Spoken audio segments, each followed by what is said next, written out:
Today we shall reflect on the life of St Ephrem. Ephrem was a native of Nisbis in Mesopotamia, the son of a pagan priest, and while still a youth, was driven from his home when his sympathy for the Christian faith was discovered. St. James, the noted bishop of Nisbis, saw to his spiritual instruction.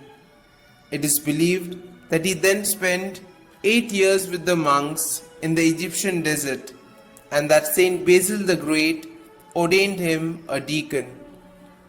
He consistently declined the priesthood, however, and years later also the episcopate.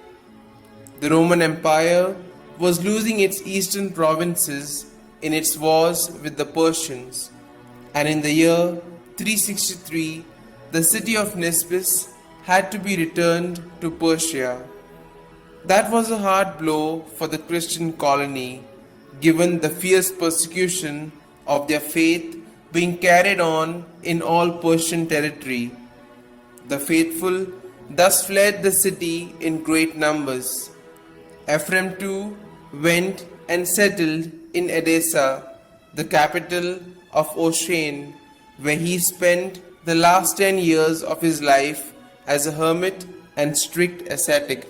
Edessa was at that time a hotbed of heresy, there existing no less than 10 heretical sects. Ephrem took issue with them all, both by preaching and by writing. He was apparently one of the chief founders of the famous theological school of the Persians, where Persian masters instructed the refugees from Nisbis. Declared Doctor of the Church by Pope Benedict XV in 1920, St Ephrem is referred to as the son of the Syrians and the harp of the Holy Spirit because he was the most prolific writer of Bible commentaries in the Syrian church and composed a large number of liturgical hymns. The latter were particularly aimed at refuting the errors of the Gnostics, which were being successfully propagated by verse and song.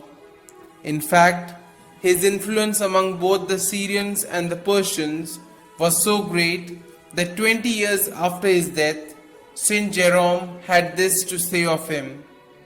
Ephrem, a deacon of the church at Edessa, wrote many works in Syriac and became so famous that in some churches his writings are read out publicly after the sacred scriptures.